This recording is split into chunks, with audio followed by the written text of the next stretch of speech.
I would like to procure the bag. I wanna be a rich bitch. Penthouse doorman, money, money, money, money, money, money, money, money, rich bitch. Hey, give me that bag. Rich bitch. Yes. You're so rich. Pay me. Oh my God, we're here. We're in person. We have such great mics. We do. And I'm looking Production value. I know you're in my house. You're looking at my face. I know. How are you? I'm good. It's been a crazy week. Yeah. Fun things are going on that I can't talk about just yet. Cool. But they're piling up and I'm excited. That's great. Good. Excellent for a podcast. Just busy. Yeah. I'm gonna vague pod. I'm the same way. It's all good. No, I know. I'm doing things, and there are things that are happening in the things, and you'll know about them later. Yeah. I'm looking at our thing, and my wavelengths are like, and yours are like. Oh no. Okay, so then we just need to turn you up. Yeah, let's turn you up a little bit. Let's make it little. So guys, welcome to our There we go. podcast. Okay, mine is turning yellow now, so we're gonna do green. Right. Green. Guys, we just got a Scarlett. Focusrite interface. It's technology. I have one, but it's a double header. Yeah, I had to double it up. I had a DP this one. We're DPing it. I love a good DP. I love a good DP. Let's discuss the anatomy of a DP for everyone watching and listening. Yeah, let's go. We are officially this is cranking along. I know this is episode 3 and everything, but we've been doing this for a while now. Yeah. And a month maybe we've been kind of planning this. Yeah. Yeah. LOL. LOL. And the Instagram is happening. The YouTube is happening. Yeah, the YouTube is happening. What else have we done? I think that's it. And, that's the Instagram, it so far. YouTube, and but that's all you need. us. That's all you need. Oh, and the TikTok. I made the TikTok. Oh, you did? Great. Yes. So we're all set. So on we're great. That. We're so set up. Things are happening. Yeah, and getting the supplies for this because I've done a podcast before, but we just had one mic kind of feeding off us and the guests at the same time. We'd have to be on the same side of the table, and it was just no, that's last year. I mean, I was thinking there was a minute where I was I could move this out and we could sit here a little desk and be news reporters, live at 5. Next up on our docket. Back to you, Bob. We need to come up with a cool our logo. Yeah. And then have a stick on Well, and I was also thinking because the title is I Want to Be a Rich Bitch. Yeah. Hello.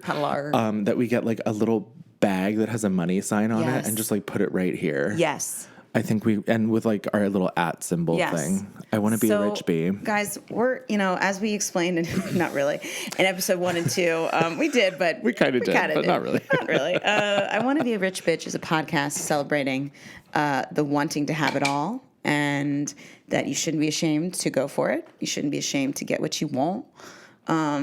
And go for it. Also, we feature artists and people, which we will be soon. Very soon, next week. Yes, I'm so excited.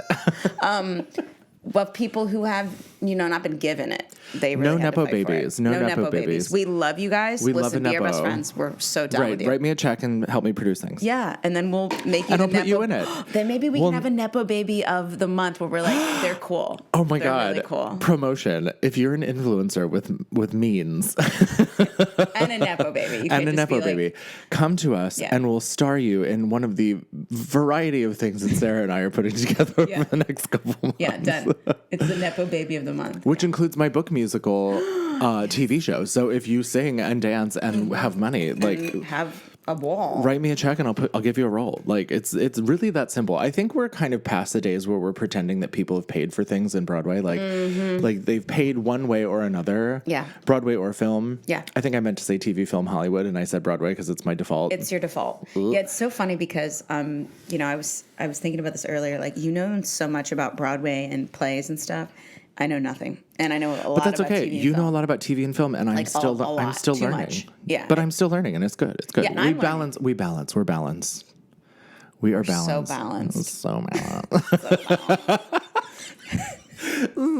balanced. We started our first episode of this podcast with Sky Daddy, Give Me Your Cummy. So that'll set you up. That's kind of the tone, right? That's always been the tone. Yeah, it's always the tone. It sets the tone. It gives me the tone. It gives Room me tone. It gives me the Sky Daddies. Sky Daddies. I don't have a Sky Daddy. I would love to have a Sky Daddy. Well, yeah, I don't know. I don't think. I mean, whatever, man. I got a Sky Daddy. You got a Sky Daddy. Hi, Mike. His name is Jesus. Yeah, I was just thinking Sky Daddy on top of me. Oh, wow. Sky Daddy. Oh, got it. Yeah. Yeah, because I think when Not like ethereal in the cloud sky daddy. Like, Yeah, that's like what I think naked that guy and your was saying when he giant was drunk. hairy pecs on me. That's what I want. Great. We're getting explicit. This is going to have a rating on it. Well, it sounds like your week's been good. You've been has. busy. It I mean, has. it's literally Monday. It's literally Monday. I'm talking about previous week, Yeah. where we also recorded episodes of this. So we're kind of caught up on each other. I think we are, but you, I mean, talk about it. How has your week been? So Enough about me. What do you think about me? yeah, enough about you. Talk about me. Okay, so last week was crazy. So I just finished I believe in manifesting. So Same. yeah, And we're in a new moon cycle. I know Spring solstice. Super powerful. it's Aries season, right? That I don't know. I think it is. I follow a lady on TikTok that tells me. I don't know. Yeah, I should know. I really should know. My former roomie / Boo Boo, Dorian Robinson, actor, Shout out. artist, Boo Boo Kitty. He's like always been the one that like tells me all that stuff and reads my chart and does all this stuff. So I have a CoStar app, so I know things. I do too now. My friend Catherine, Broadway fabulous queen extraordinaire, made me download it, and we talked about all of our star signs, and that app read me to filth. Well, that's what's so scary. It's like I grew up being like, shut up, ew, no. Right, same. And it was like God and Jesus and the Holy Spirit, and Yeah. blah, blah, blah. And like stars were not a thing. And Yes. like, I knew I was a Libra, obviously. But then also Virgo. like beyond that, like there was no discussion. And so like stepping into like woo-woo space with more woo-woo people, which I love and adore. Yeah. It's kind of like, oh wow, there has to be something to this. There's something because going on. The way CoStar just read me up and down, and I had one of the clients that we have at work that I do consults with, she offered to give me a star chart reading, and I sent it to her, and she read me to filth. And so there obviously needs to be, there's something going on. There's something. I know that like you can say that there's coincidences and that's why it comes out the way it is. And like truly, here's the thing.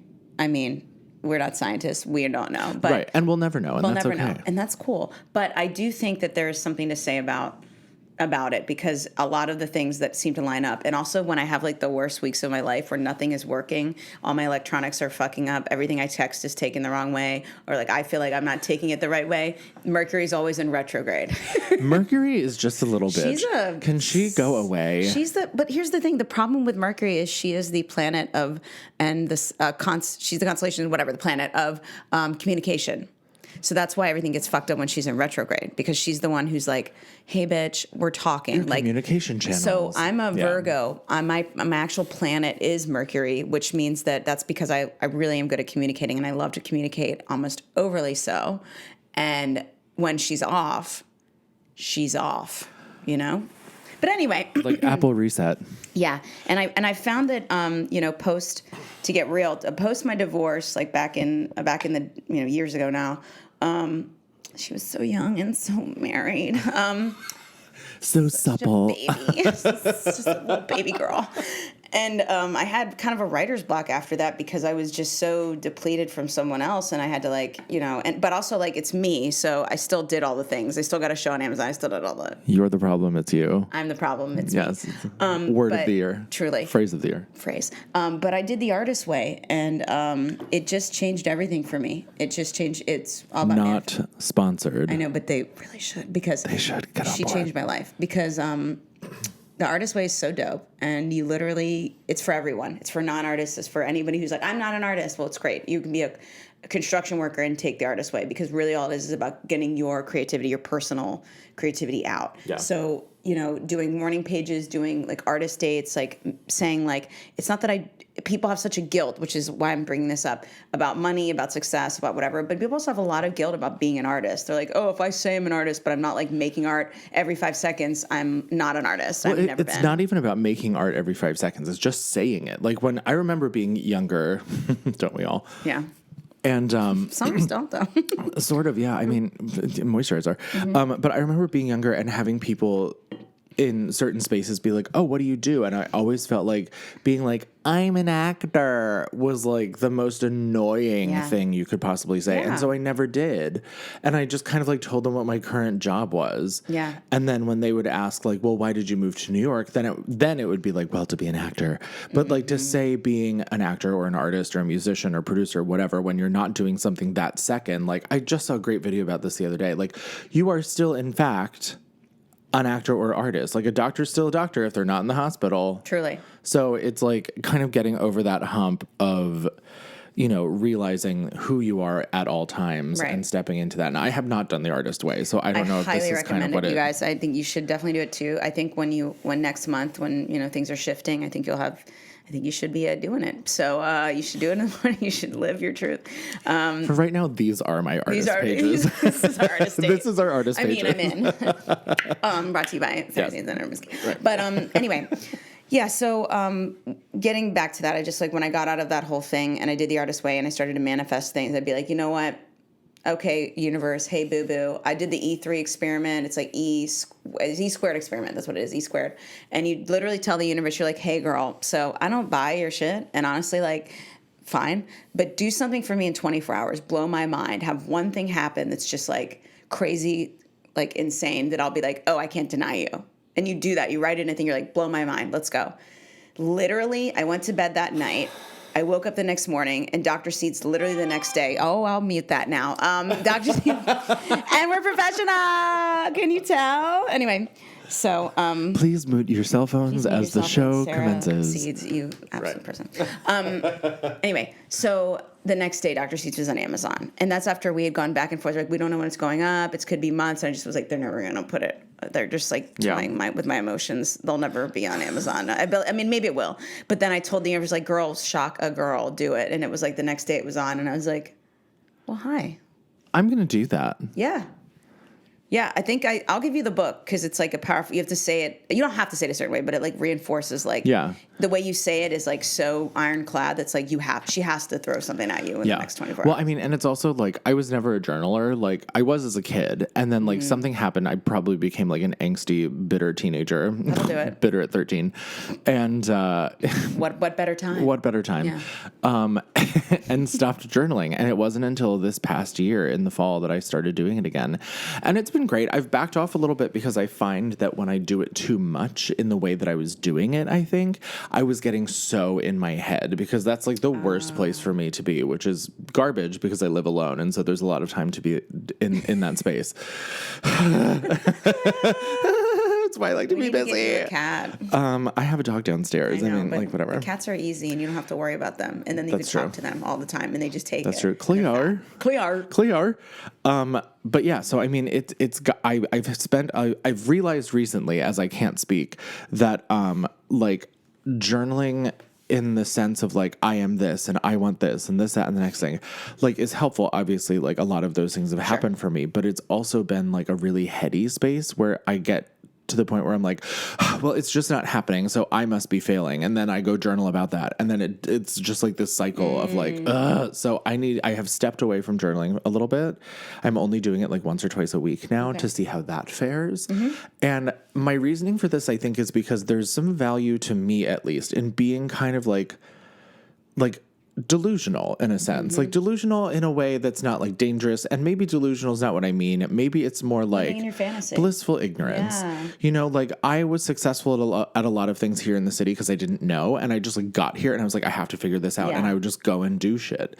And you know, that's how I got the traction I got at the age I got it, because it was like I didn't know any better, and it was just kind of like you didn't know you didn't know that it couldn't happen, right? You didn't know, right? You didn't censor yourself. You didn't say like, you know, because honestly, same thing. Like a lot of the random stuff. Like when I last went out to my trip to LA, 5 extra things happened that were incredible that I didn't even like consider wouldn't happen or didn't even consider. They just happened, right? Because I wasn't blocking. I wasn't saying like, no, I randomly won't get signed across the board by blank, blank, blank. You know what I mean? Of course, that made sense that I did, because I went to their house and talked about projects I'm trying to sell that I'm already represented by them. But then I didn't know the other shit would just come into my lap. But of course it did.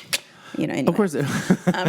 Sky daddies. Sky daddy. Yeah, no, I mean, and kind of same, but in a different way. Like this was back in the day, like pre I mean, pre everything. We're talking like 2000. We're talking about prehistoria. We're talking about dinosaurs. Pre iPhone. Yeah. Wow. Which I want to talk about a little bit more too. But like this was pre iPhone days, like maybe 2007, 8 or so. I mean, I guess I had an iPhone at that point, but like it wasn't what it is now, you know? It wasn't the thing. No. So I would do this thing where every contract I was on, and from like the end of 2008 onward, like I was kind of always on one, and I would take a bunch of manila envelopes, blue folders. Blue was my signature color. Literally this color folder. Work. LOL, I just realized Red that. is mine. I just realized that I'm living inside a folder. And own folder. I would put my headshot, a little postcard, my business card, and a cover letter inside that was like, "Hi, I'm doing the show right now," and like blah blah blah. And I would send it to casting offices everywhere, like casting offices and artistic directors at every theater I could think of. And I got like one of those databases, I forget what they were called. Yeah. And I would just like, I would handwrite the address on it and I would buy postage. It would cost me like maybe $200-$300 a Ross pop to report. do this. Yeah, Ross report. There you go. And I would just send it everywhere. And like sometimes you would hear back. I got like Walnut Street Theater got back to me one time. Tara Rubin got back to me one time. Work. And it was just like, oh, this is working. And I didn't know not to do this because everyone was like, send emails. I was like, everyone is sending emails, so they're Yes. not going to see it. And so I started doing it this like analog kind of way. And like, whereas I did not really get hired by Tara Rubin or Walnut Street Theater, like I was up for the Walnut Street Theater apprenticeship when I was 22. And like, I would have gotten it had I not been on a cruise ship when they called me. Right. Right. But I just didn't know not to do that. And Yeah, it's you just open your kind own of like, doors. Yeah, it's like this delusional ignorance of what you're doing that kind of helps you in a way. Yeah. And I'm not saying like don't learn the things because obviously you want to do that, but there is something about like being so hyper self-aware Yes. that I feel for me kind of tears me down. To jump off that, 100%. I 100% agree with that because like being in your head is the last thing you want to do. Well, and honestly, I'm probably doing it wrong because Well, no yes, one I was taught gonna me. tell you I'm how just to- like I'm just like writing my feelings down. Well, partially, but yeah, I have a way to make it not like that. But I also have to say I agree with you 100% with all the things that you're describing. It's really important to not be censoring yourself, not judging what your moves are, and also like. In the instance of Writing the Deal with Dr. Seeds, it was on Amazon for 3 years, got an Emmy consideration, and now it's on Plex TV. Plex TV, When yeah. that was Not all sponsored. going down, the reason Dr. Seeds happened truly is because I was an actor, I was working a lot, but I was also on sets where like I'd look at the writing and I'd look at, I'm not going to drag anyone, but there were moments where I was like, wait a minute. Like a man wrote this. I don't know a single woman that speaks like this, like in her life. I don't speak like this, and that's okay because you can play a character that speaks differently, but like no one does. This was like a, wow, look at how deep she is. Not at all. She's there for the boyfriend. So I was on a set where I felt like such, like not a real fully formed character, but they had gotten so much money to like make this thing. And it was like a minute in my head where I go, these guys have never looked in the mirror and said, maybe they haven't. It's just like, how could they when they wrote this? But they were like, never looked in the mirror and said, maybe this is not good. Maybe this is like not helpful. Maybe this isn't like whatever. But somebody thought it was, gave them a bunch of money. It went nowhere. But it was like, I was like, I can do this. Like I was a writer in middle school, high school. I was writing poetry and things. Some that got published. Like I was doing it. But as an actor, I always thought like, I can't. That was in my head. I am an actor. That's what I am. I can't do. And then I started to be like, wait, I'm fucking weird and funny, and none of the things I'm going out for are my brand of or anything of humor. They just, especially at this time, this was like 2015, 2016. They were just like they only gave funny roles to women who were not. They would say she's too blank to be the funny girl. She's too blank to be the whatever. And there was all these like weird stereotypes about what funny is and funny wasn't, especially for women. There continues to be, but it's like way better now, like way better. So I was like, why don't I just write something that's my weird brand of humor? I star in it because I can, literally acting is my job, and then go from there. And then that's how that all happened. But that was because I stopped saying to myself, it has to be perfect. It has to be this. It has to be this level. It has to I worked hard on it, made it good. It is great. I'm very proud of it. But if I would have been in my head so much and prevented myself from doing that, all these things that I've manifested that have come from that, whether it's my representation or selling other shows or even making pitch decks, all that came out of that. Yeah. And all my comedic auditions that I get sent out, they're like, it's a Dr. Seuss character. I'm like, work. Perfect. Right? Because so you've become your own baseline. I love that. Right. Like the weird, like, not just quirky and weird, but like sexy, like sexually overt while being weird and funny. The sexually active band geek. Yes. So do you get what I'm saying? No, I do. Yeah. Yeah. And if I would have censored myself and stopped myself at any point during that journey, and there's times where I easily could have, like 10 times over, before we were getting funding, like even before that, writing rewrites, whatever, anything. I could have easily done that, but I didn't. And I think that's the key, is like always push forward, always, look at yourself through a lens, meaning like, okay, is this problematic? Is this helpful? Is this in any way, blah, blah. Make sure everything you're writing is in that form good, but really just express yourself. Now, morning pages. Okay, so journaling, I'm the same way, where I got to the point where I was like, I feel like I'm journaling just to be like, what's your checklist? Check it off. Or what's your fantasy? You're not there yet. Bummer. Like, it just felt like Bummer.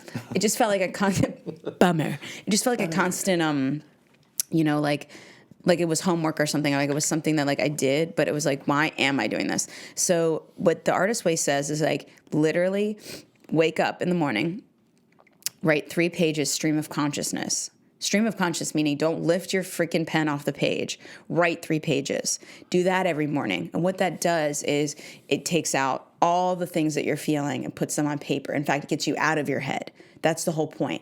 So you don't judge what you're writing. I bet if I look back on mine from like 2 days ago, I woke up in kind of a bad mood. It's literally like, fuck, stupid motherfucking goddamn fuck. Like, wow, Sarah, you're a bitch. And then the next day, it's like rainbows and color and light and everybody's beautiful.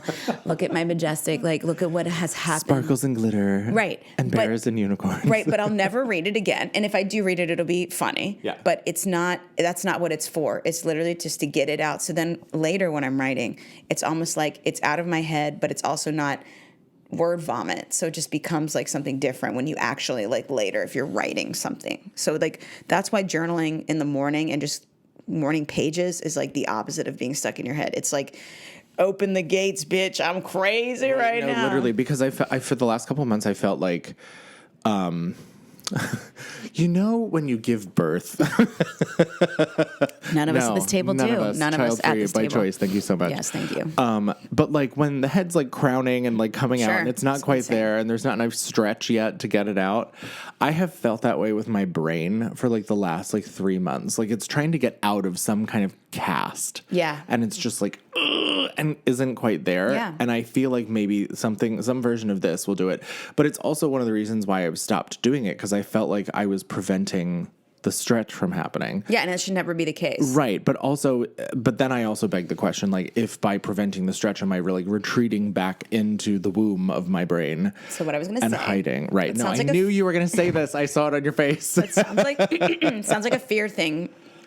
It's always rooted. Whenever you feel like something is about lack or something is about like being blocked or whatever, it's always a fear thing. It's not your fault. It doesn't mean that like that. It's just like finding a way to put your ideas down on paper where you're not even judging what it says.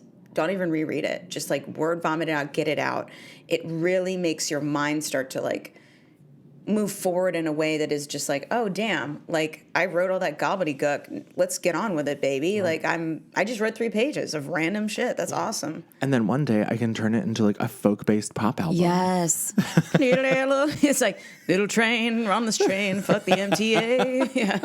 Well, I mean, I'm like Taylor Swift just turns everything journal entry into a song. So that like, makes sense. Maybe that's my journey. I think that's it. Well, yeah. So anyway, I had just completed, to get back to my week. I'm looking at the time. It's amazing. Wait, before you get back to your week, I do want to comment on something Please, you said. say it. The whole like not seeing yourself and like not showing up the way that you like authentically want to show up and that kind of thing. Like I've spent my whole life not doing that because like this in the industry in which I worked was not celebrated or wanted. And so I had to figure out a way to like jam myself into this place where I didn't necessarily fit, but I was really good at making myself fit. And so like once I decided that that was no longer the journey and I could do other things, because again, like I wasn't seeing really myself in anything else. And so I had to like kind of conform to what was being put out there. And what I decided to do was take this identity of like Howard Keel in like the old like golden era musical theater movies and just become him. And it worked really well. I did a lot of Howard Keel roles, and I'm very, very happy about it. They were great, but it wasn't me. And I brought some of me to the roles, but I had to be really careful with that too, because nobody wants like a gay leading man in a straight presenting heteronormative classic musical. So that's kind of why I created Baritone, to have like a little outlet of that. And then once Shutdown happened, and I was like, oh, I don't need to do this anymore. And it was very uncomfortable for a while because I had to figure out how to like not be that version of me anymore. And I'm still figuring it out. Right. But like, I think I've gotten to a point now where it's like, look out, bitch, she's coming.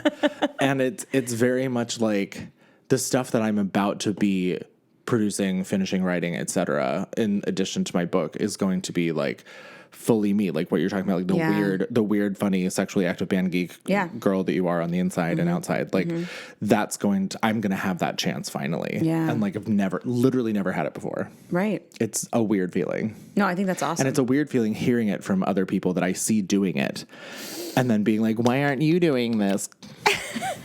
Like, bad at taking my own advice, always. It's a true Libra situation. That's everyone's problem, I think. Because it has to have a level of, like, severe humility, but also self-esteem. Mm-hmm. It's such a comment on, like, society now. We're like, yes, you literally exist, good job. Or we're like, die, it's like, whoa. Right. Well, it's also, I kind of also paralleled this to social media, because how can you not? But like, you see the difference in content on different apps, right? Like at least for me, like my For You page on Instagram is just like these like hot guys doing the absolute least and having the most metrics you could possibly imagine. And then like TikTok's a little different for me because I follow smarter people. Yeah. Not that these people aren't smart. They're just leading with the wrong thing. They're and I had this really great conversation with this, an elder gay the other day out of Chicago. He's a psychotherapist and a coach for elder gay men. Where like when you lead with the wrong thing, the people that come to you and the people that hire you and the people that are attracted to you are the wrong people. Truly. Because you're not leading with the right thing. And the context in which we were talking about this was like the hot guys on Instagram who lead with like their big asses or their giant pecs and arms or whatever. And like, so then they just get thirsty people, which is because that's what you're putting out there. And there's nothing wrong with that. Like I'm super sex positive. Like I'm all like, whatever your shape and size is, like live your truth. I had a thong era where like that's all that was on my Instagram. But then what really taught me this was during that period of time, during my thong era, the thong era of 2016. Yeah. I was also writing Baritone and my book. And so then when those things came out, I wasn't getting any traction or metrics or anything because I wasn't leading with, I'm a smart person who can do these things and this is what I want to do. I was leading with, look at my fat ass in a thong, which also at the time was great. Yeah. But it didn't help me with anything else. And I just kind of realized like I have to flip the script here. Right. Because like I'm leading with the wrong thing. And so to your point, when you lead with like you and who you are and what you want to do, then the right people that you actually want are coming in. And honestly, that's so true. And honestly, nobody knows what they really want. No. Nobody. So until you tell them, then they just vibe. Well, and this is also such a funny conversation that I've had so many times with people in theater too. Like, not that artistic directors or casting directors are not smart people, no, they're very but smart. I think we also go into these rooms thinking they know exactly what they want and that's what they're looking for. And it's the complete opposite. They don't fucking know. They have no idea. And so that's your job to go in there and show them that you are what you want. And that's the opposite of what most people I think do. They try and like, again, jam themselves into these little boxes instead of being themselves and being interesting. They are like, oh, well, this is how, whomever did it in the original cast recording did it. And so that's just how I'm going to do it. Yeah. And sometimes that will work because there is a sect of them that have a lack and void of imagination. There's also like, it depends on the artist too. Let's just say somebody does a performance that is very similar to the old one, but they're still being genuine and earnest. It's going to come across really well. Yeah. And that's a special skill. It's so hard to do. Yeah. And I love that. I love stuff like that because to me, it's like, I had my, Shout out to TIAS, the International Acting Studio. I had Hi, Adam. hi Anna, my publicist and my rep in Europe, and he's just wonderful. He's literally one of the most Big, handsome man of he's many just traits. the wonderfulest, gorgeousest, wonderful man. Truly. He's so sweet and kind and really supportive. But here's the thing: I feel like I'm the same way. Where like I feel like I give people space and time in my life because they're like incredible and because they work hard and they're wonderful people and stuff like that. And I think he's the same way. Like the more I'm doing, the more he's pushing for me, the more he's doing stuff. It's just like happens. Because if you don't demonstrate, and it goes back to like what I was going to say is like if you don't demonstrate who you are at your highest level, then you're not going to attract people like that in your life. You're going to have all these like people that are chaotic around you and that are spiraling and circling the drain. And I just, as much as I'm here to navigate anyone who's going through something like that, or that Same. I'm here holding space for that. But if you surround yourself with that kind of energy because you're giving that kind of energy off, that you even entertain that bullshit, Right. You're circling the drain too. you're also circling the drain, honey boo. And the years that I feel like a lot of artists spend doing that, like circling the drain, is just like time wasted. Like I look back, honey, and I look at the drain circlers that I was hanging out with and thinking like, these people are fun and fabulous, but they were doing fuck nothing for me. And that's the other thing too that I don't like. I saw a t-shirt the other day. It was like, chase money, not friends. And I think that that's toxic and you should absolutely not do that. You and ain't have shit if you have money and no friends. Exactly. Like You have what, you're nothing. buying friends who want to hang out with you because you're money? Great, cool. Congratulations. you Ew, fucked those are up. the people you don't want to draw. I agree. But I think that this conversation can very quickly turn into that. Yeah, and that's not what we're saying. And that's not what I'm saying. I'm saying, like, when you are the kind of person that wants to do big things and take over and build empires and do everything else, you then will also attract people who want to do the same. Exactly. And eventually the ones that are like, oh, I want to do that too, and will do nothing to do like about it, and they like live in stagnation. Yep. They will eventually go away. Yes. Or they'll like fade a little bit into the background. Or you'll just be friends you meet every so often for something, Yeah. but you know that if you hang out with them for like 4 hours, nothing will happen. Right. And that's fine too. That's great. Yeah. We've done that. Absolutely. But we also know that we're doing things, Right. right? Do you know what I mean? Yeah, Like it's absolutely. And you're not bringing me down. You're not giving me like and it's all up to you. Your autonomy is your own. But if everyone has bad habits around you, everyone is like blaming everything else. Everyone is complaining consistently about like this boyfriend, that boy. Like, girl, it's you. You're the problem. You're the problem. It's you. That's the title of episode. Right. Or like just, you know what I mean? Just surrounded by people that can't have high concept conversations with you, or like if you say what you're doing, they're pushing you down for it. And I haven't had too many people like that because I've kind of always been how I am. But I think I've spent time trying to help people a little too much in my past, and I just don't have it anymore. Well, and for free. For free. Yeah. Which is another thing. Yeah. But I will compare this to like stopping drinking. Now I've done this. Yes. I've done this a number of times in my life where I just take pockets of time where I'm like, I'm not drinking. I'm in one right now. It's why I'm in a bad mood. I'm kidding. It's been like 80 days. Like it's He's fine. Yeah. But like when you first stop drinking, your friends who are drain circlers Yeah. will stop inviting you out. Rude. And I found this to be true every single time. And on contracts where this was happening, I would not get asked to hang out because they were all going to drink. Now, the woman I work for brought up this really great short story called, I didn't read it in school, so I'm not sure where this would have come from, but I did buy it.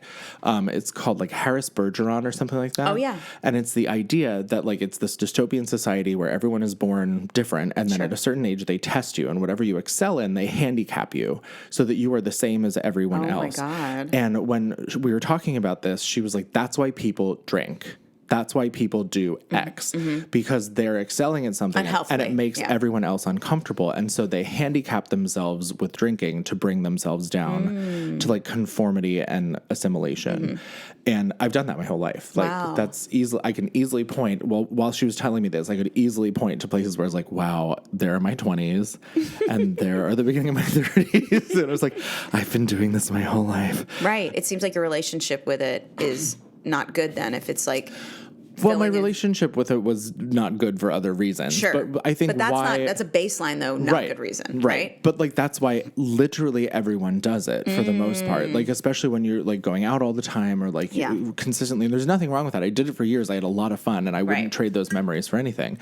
But like, it's when you are a person who's either like high functioning in any kind of way, where you like want to do stuff like we want to do, like create shit and change industries and become part of like huge conglomerates. Right. You know, the majority of people around you aren't doing that, or they want to and they talk about it, but they don't do anything about it. Yeah, I hate the spiral talk. It's like, okay, that was 2 years ago. You said the same thing. Right. We were talking about that with LA. Like people who are like, oh, I'm an actor, I'm a screenwriter. Oh, what are you writing? Oh, you know. Yeah, like I looked you up. I can't find. I see nothing. Yeah.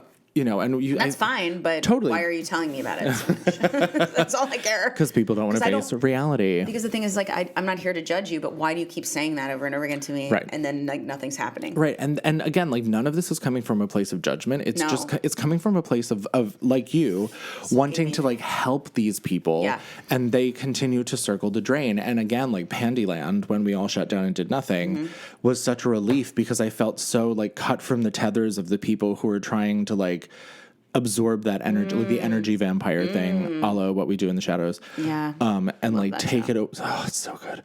And they're so hot, the vampires. Gail Keller, you're a great casting director. Cast me in that. Truly. You've called me into other shows, but that's such a good one too. So let's do it. Like, I'll second that because I'm obsessed. Literally so good. Obsessed.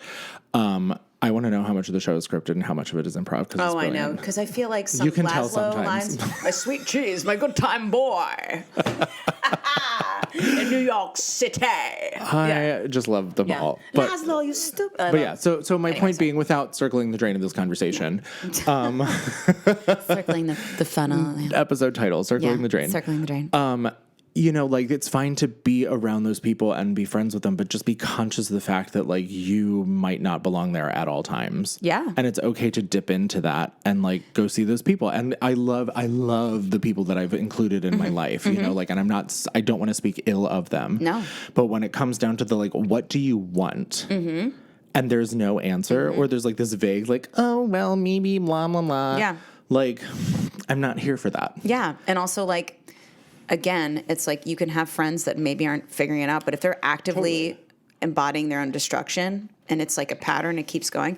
Honestly, all those people are gone. I don't have a single one in my life anymore. Do you know what I mean? Because it's like, well, it's eventually they fall off anyway. Oh yeah, because I'm only gonna hear from them if they need something, or if we see each other, it'll be out and it'll be through other friends, and we'll be like, cool, we're cool. Yeah, it's like, oh my god, let's get coffee sometime, and 15 years go by, and you're like, oh my god, let's get coffee sometime. Like, like coffee doesn't exist anymore. It's like the future. It's dystopian. Like they're still like, let's get coffee, and you're like, honey, we're drinking holograms now. Yeah. I'm drinking through my eyes, and it's a hologram. I understand. This is how you drink through your eyes. So stupid. But you get what I'm saying? Yeah, you get what I'm saying. We're not here to demonize anybody, but we are here to say you need to protect your energy. And if you're surrounded by people that constantly you feel like depleted afterwards, that's a sign that maybe, or you have all these dreams and hopes and you hang out with them for 7 hours and you're like, wait, where did they go? Like, where did my dreams go? Where did my dreams go? They're in a bar on 9th Avenue and oh God. Yeah, because just as much as it's like, but again, it's not on them. It's literally on you to like make your boundaries. Yeah. Say no. Again, this goes back to what I said last week or whenever it airs. Literally, say no to shit.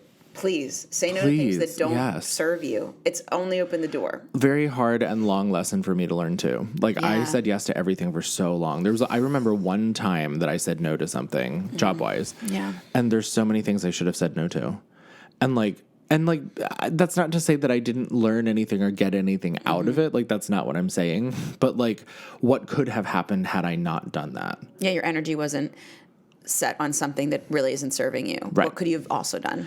Exactly. And that's the same with people. Like, I'm so pleased to know the people that I know, and that's on all ends of the spectrum of what we're, like, the drain circling that we're talking about. Like, but at the same time, like, if I have the thing I want to get done and do, and all of this is like a distraction, then I don't have the energy at this time to spend on that. Right. And like, part of me feels like really gross saying that because I love people so much. Yeah.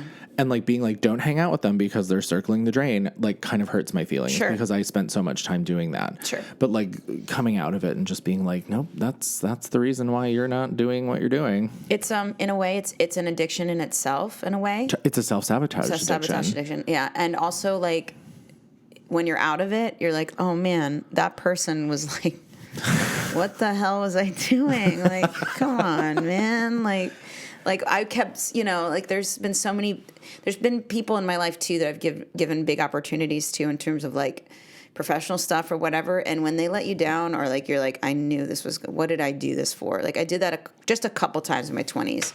And I felt like I went from like no tolerance for anyone's bullshit. Went to college, still had no tolerance. Came out of college, was like, maybe I should be softer, kinder. Maybe I shouldn't be such a hard ass about this shit. Nope. And then literally like, a couple years later, I was like, no. I mean, there's a way to. I think maybe when you're a kid or you're a petulant little teenager, like 13 going on 46, like I was, like you're gonna have judgment calls that you're not ready to take. So I needed to chill. But I think like being then the other way, just like everyone's cool. Like I love that about them. It's like no. And then I was like, okay, what's the balance? Like, what's the balance here? Like, there's people that, you can work with and be friends with. There's people that, elevate you when you're on them. Like, as you elevate them, you better be doing the same, Mm-hmm. But, and these people that are just energy sucking vampires who like talk about the same thing for 4 or 5 years, complain about the same thing. Those are the people that are just going to fall off, and you shouldn't feel bad about it. Yeah. And eventually, I mean, and you've made a career out of this in a way where like those are the people that come to you and you charge money for help. Yep. Because like you're not close enough like that. Like No. I'm happy to give all of the free help to anyone that I'm close with that I love and respect and adore and know that they're going somewhere. Yeah.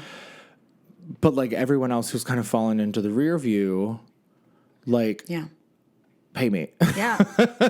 Pay me. Pay me. Yeah. And it's really funny how when people like that approach you and you ask them to pay you for that time and consideration, they fucking disappear. Yeah. They are like, oh. I've had like half a dozen people in the last 3 months be like, hey, like I see all that you're doing. I was wondering if I could just like get coffee with you and pick your brain or whatever. Sure. And It's like, I'm like, great. for a And coffee? I send them my little Calendly and it's like whatever it is an hour. Yeah. And I never hear from them again. Right.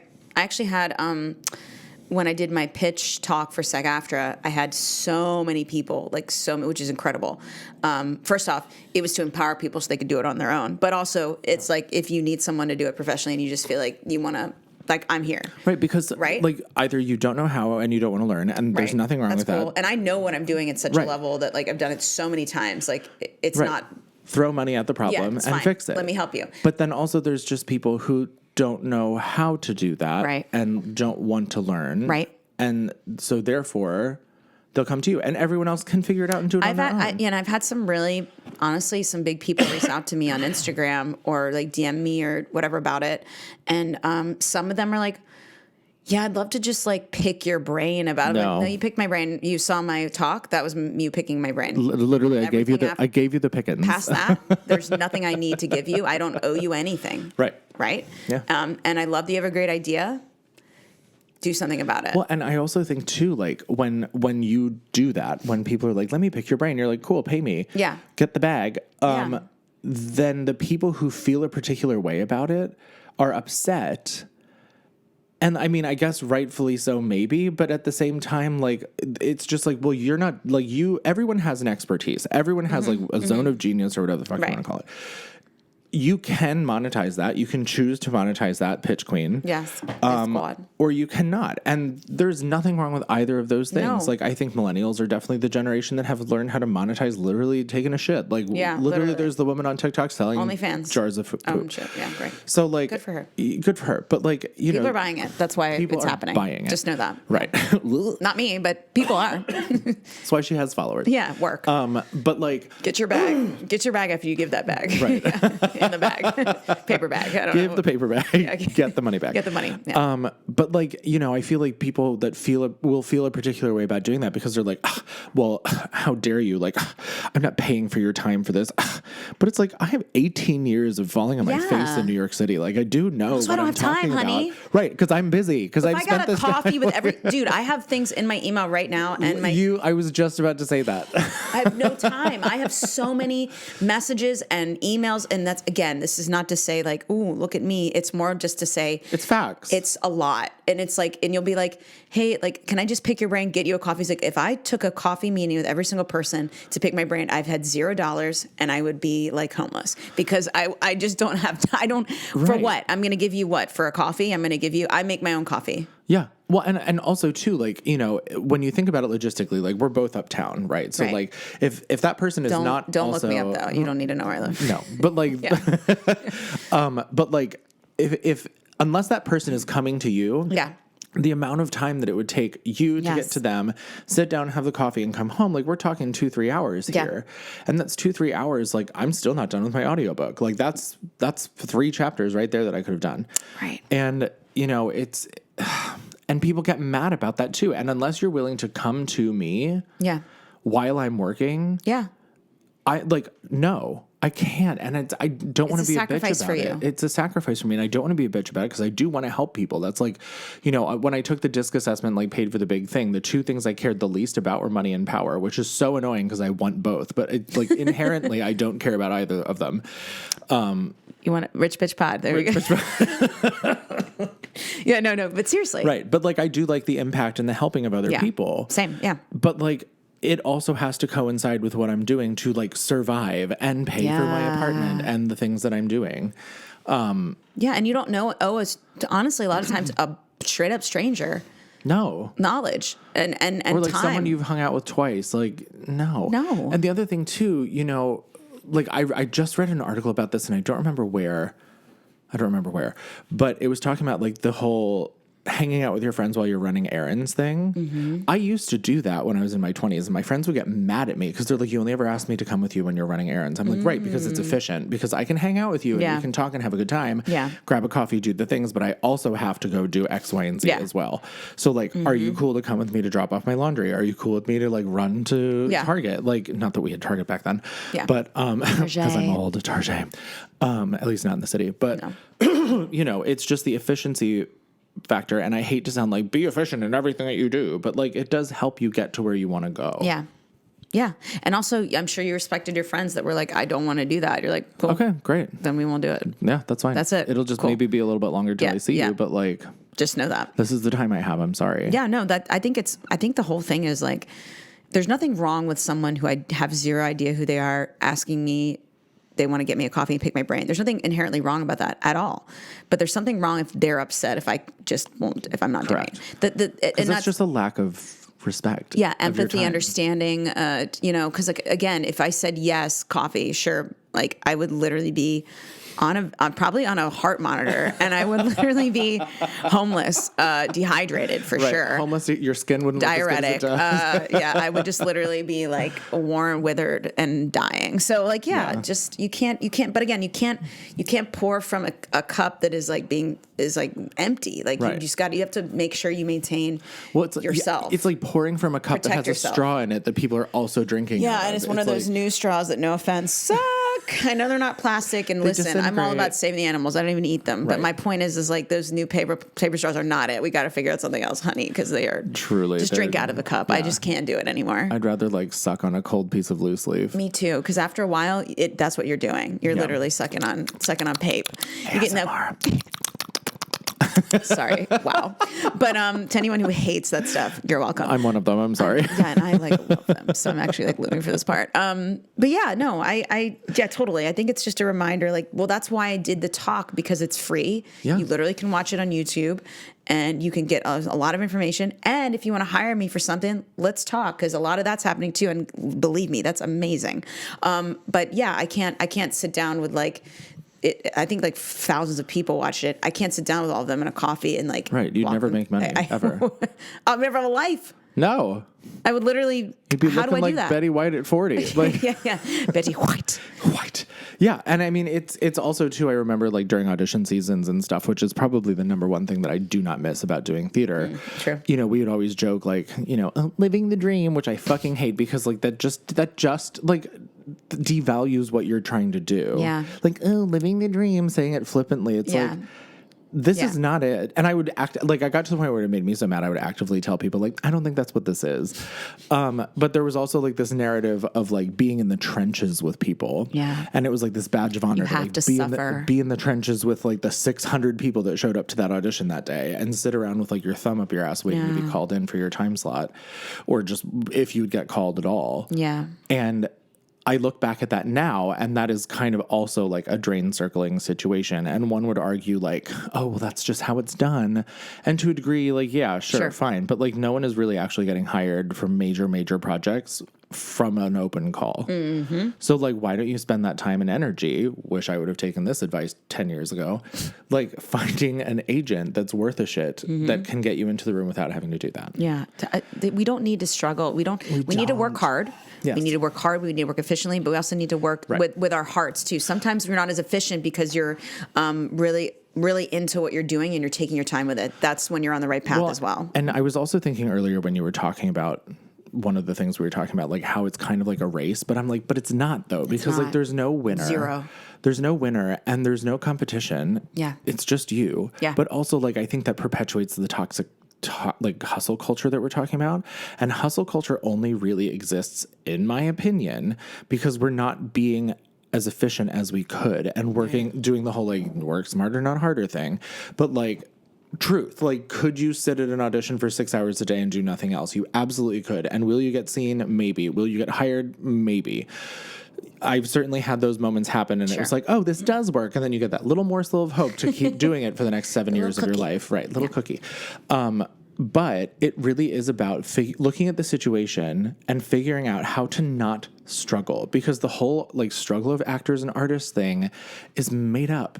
Yes. You are living proof of that. Thank you. I'm becoming living proof of that little by little. You are. I think you will be living proof of that very soon, which you are. So just saying. Spoiler, very soon. But it's really just kind of looking at how can I make this easier for myself? Because do you have to get up at 6 a.m. every morning like I did for 10 years of my life? Absolutely not. Do you have to be at Equity by a certain time to be seen? Yes, if you're going to play that game. Could you stay at home and spend the same amount of time like shaping your materials and what you want to submit to other agents and then also creating your own thing in the meantime? Right. Yes, and that is eventually what I kind of figured out around like 2017, 18 or so, and didn't really do much about it until 2019. And then once I was ready to put my pedal to the floor, pandemic happened and it wasn't happening. Pandemia. And Covidia. because as a result of doing that in 2019, prime example, Baritone happened. But while that was going on and I wasn't actively auditioning for things, I was very selective about what I would audition for. And like the one film thing that I went out for, I got, and it's on Hulu 3-4 years later. Yeah. 3 years later. Yeah. And it's the biggest thing that I can point to and say, like, I did that. It's on Hulu. Go watch it. And I'm so mad at the pandemic for happening when it did. But also I was super unhealthy. And doing the hustle thing still, even knowing that. So, like, the last couple of years has really been not doing that. Even, like, the Chicago of it all, that was the one audition I've gone on in the last 2 years. Right. It was my first and only in-person audition. And regardless of how that ended, I still booked it. Right. Because I was like, this is the one thing I want. Yeah. And I got it. Yeah. And you weren't exhausted by the 12 other ones waiting in line. And you know what I mean? And I could do a good audition for it because I wasn't running around town spinning my wheels. And I run into actors all the time that are like, oh, it's audition season. I'm so tired. It's like, well, you don't have to be because you don't have to do it that way. Also, I know that people are borderline upset, and I understand why, about it being self-tape world, but I couldn't be happier. I don't have to go an hour downtown. I don't have to sit around and wait for however long. I don't have to like show up sweaty and try to de-sweat before they want to see me go into a room. Like, it just is so much better. I love self-tapes. I can do like 7 a week and I don't feel like I'm dying. Right. And you can do it from the comfort of your home with no pants on. Except they always ask for full body slates. So unfortunately, that's not really the case. But in which you could also like not wear pants. But whatever. Yeah, but then I'd get the role. Exactly. But not for the right reasons. Not for the right reasons. Because you're leading with the wrong thing. I'm leading with the wrong thing. But anyway, so back to your week. Oh yeah, it's an hour later. No, it's perfect 40 minutes because later. I think what this is about is like we really are getting into like not just manifesting, but like protecting your energy. And also, when you start doing things, laying the groundwork for something, which is in itself the hardest part, all the other stuff just happens. So to go back to my week last week, I finally finished my voiceover booth. Like, finally complete. It's beautiful. Thank you. Oh, I'm so It took a long obsessed. time, and it shouldn't have, but I think I took the time it needed, because between the move and auditioning and having other bookings and work, you know what I mean? I'm not complaining, but I wanted to get it done within like a few months. It took so much longer, right? But I did it right, and I feel good about it. And literally, it was installed, ready to yell. Like, I bought something there, like, because I have my other mic for my office area. Yeah. But like, I wanted something even more profesh to have for my professional voiceover studio. Literally 24 hours later, I literally got an offer for a voiceover. Yeah. Like, got an offer, like, didn't Right even have to away. really audition. They were like, your voice, love it. It sounds just like what we were looking for. Do you have a home studio set up? Literally was the question. I go, Yes, I I do. literally have a Have they home asked studio. you about Source Connect yet? Yeah, that one I didn't need to do it on, but That's good. Yeah, but I'm ready to go. I had such a hard time setting that up. Yeah, I had Source to get Connect is I had to get on the phone with like 3 different customer service people. It took me like 4 days. And then finally, thankfully, it like pulled through the day that I had the booking. And I was like standing in my closet for like 3 hours. This is also, I don't want to take away from what you're fine. about to say, but this is also like a saga within the circle of my friends. And those who like pay attention to what I'm Yes. doing on social media, not that I expect you to. But during this session, my little adapter thing here started to overheat. And so we're in the middle of the session and it was like fucking hot. And I was like, oh, my laptop is going to blow up. So I like quick, like unheadphoned and like Yeah. snuck around to my freezer. And I took out this frozen steak that I had that my grandma bought me for Christmas at Omaha Steaks. And I put it underneath this thing. And I was like, great, it's cooling down. Great. The session ended. Yeah. And I had to film another audition. So I left everything there. Okay. I like unplugged my laptop and I moved into the thing and I went and I did another session. Okay. When I was done with that session, I was packing all my like background stuff because I used to have like a big thing or whatever. And I was Sure. putting it all away. And then I was like, okay, that's done. I'm going to go clean out my booth and I'll be good. I go back to the booth and the steak is gone. I cannot find it. And that was 2 years ago. I've moved since. I gutted that closet. I have no idea where it is. What? To this day, steak is still missing. Don't know what happened to it. Have not heard. Could not smell. It was vacuum sealed, so I wouldn't have anyway. Don't know where it went. Have no idea. Wasn't in the freezer. Wasn't in the trash. Dude, there's so many ideas I have. I have What so could many that mean? questions. I don't know. What could any of this mean? There's like a man living in my closet I who was about wanted to say, eat is raw there a meat. guy? Like, it's that joke where like, it's that creepy joke they used to tell in middle school, like where like this girl's putting her hand over the bed, she keeps saying licked by her dog, but then you find out later serial killer had escaped and he was just under there licking her hand. Licking her hand. Yeah, like yes. Ew. Ew. But yeah, I mean, I'm Like a little thinking about- gremlin living in my closet. Yeah, I'm thinking about who's in there. Also, like, what rat? Literally. Like, did I a mean, rat I come searched in? I searched for like holes in the wall. I took everything. I have pictures. I took everything out of the closet and threw it all over my apartment to try and find it. What a Could turn. not find it. I could have assured you your next words were going to be, and then I had melted steak on, you know what I mean? Like, I come I back and wish. I'm like, meat I everywhere. wish. I would have had to clean it up and it would have been gross and another conversation, but just the meat disappeared. The meat is gone. And it was raw. So it's like, there's a lot of I thoughts put here. the raw meat in and it disappeared. Explicit What a content terrible warning. what an amazingly magical, scary, weird ass story. Truly. And like when I posted about it on Instagram and people went nuts. They were like, you have to keep me updated what No, happened. I want to know more. This was about also like back in the days of Clubhouse too. Yeah. So like I had 2 rooms that I ran or was active in, one of which was a New York theater film Yeah. thing, which we've spoken in prior. Truly. And then there was a group accountability group that had Okay. like a bunch Ooh. of actors, producers, that. directors, etc. There were like 10 of us that were there all the time. And they knew this story. And every time I logged on, they're like, did you find the steak yet? It was like a running joke saga. And Okay. it's still missing. Like no bearing on where that is. And at the all. person's like, this was your old place, correct? Yeah. So did that lady ever go, I found steak in No. my bed? I half expect her to like text me one day and be like, I found, and I'll be like, I don't know what you're talking about. And you won't send her this podcast. Yeah, Sure won't. sure won't. Nope. I had a weird story like that, which is really interesting. So my cats, what's back when I had two, I never left cash lying around my apartment, as much as I make jokes about leave the money on the table.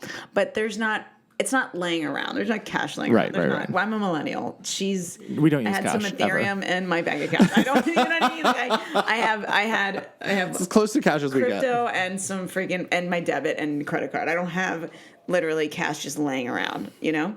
So I was away on a vacation, and my friend who was cat sitting kept sending me videos of him scooping the litter and just having wads of cash in the litter box. Just cash on cash in the litter box. And I know this is another weird story. So I go, your cat is a thief. No, from where though? There's nowhere to get it. So I go, wait a minute. So I just look at this as my friend's being silly and a silly bitch troll and is just sending me this stuff. And I just sat there like, what? And I was like, yeah, okay, LOL. Like, yeah, cash in the litter box.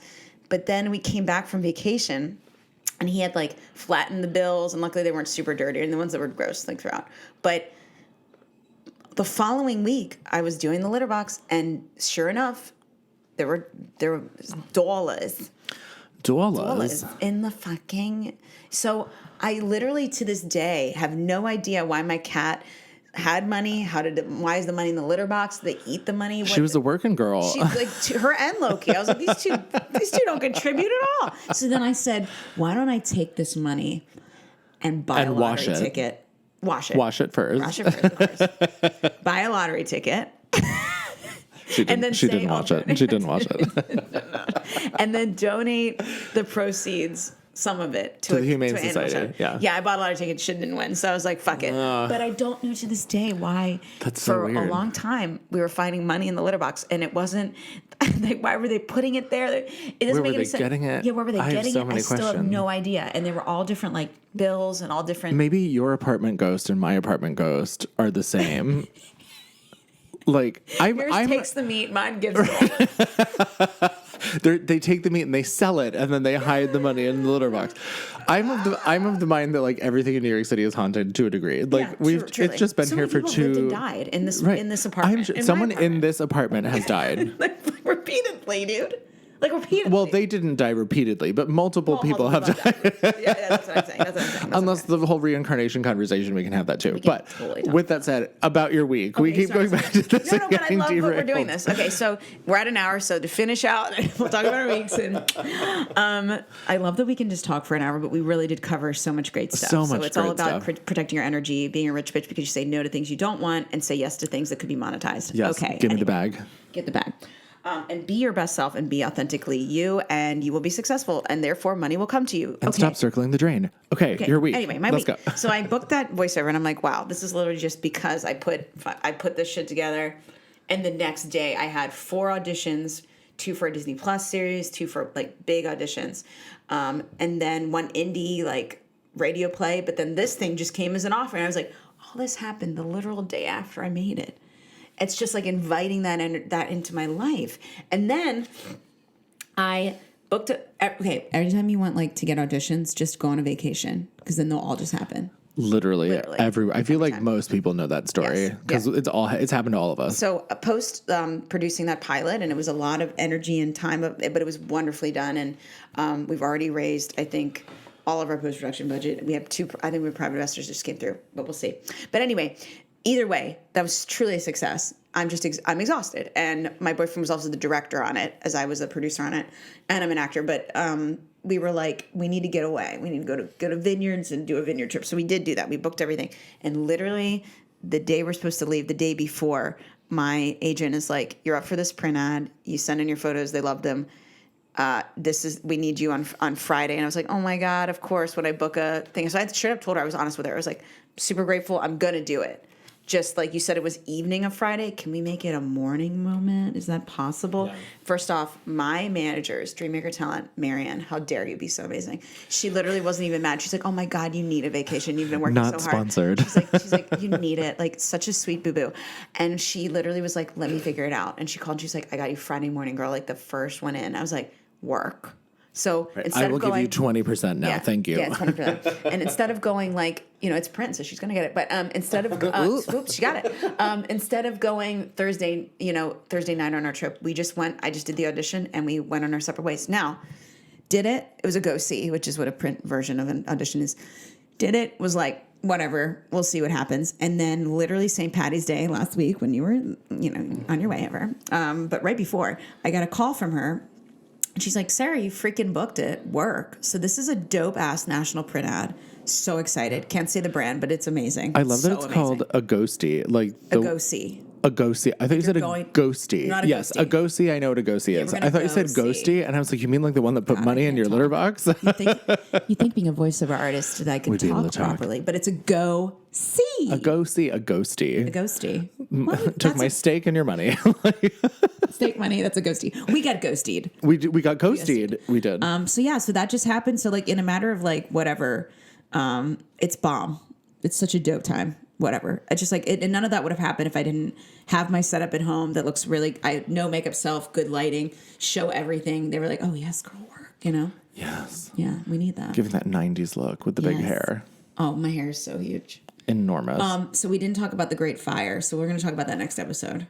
What happened with my hair? Cliffhanger. I think we should talk about like our traumas. but like insane things. I do not want to turn this into a trauma podcast. No trauma dumping here. But also life is trauma. So just kidding. It can be. I think next podcast we need to literally talk about crazy things that have had to happen to us and how we got through them. It's going to be a 5-hour episode. Great.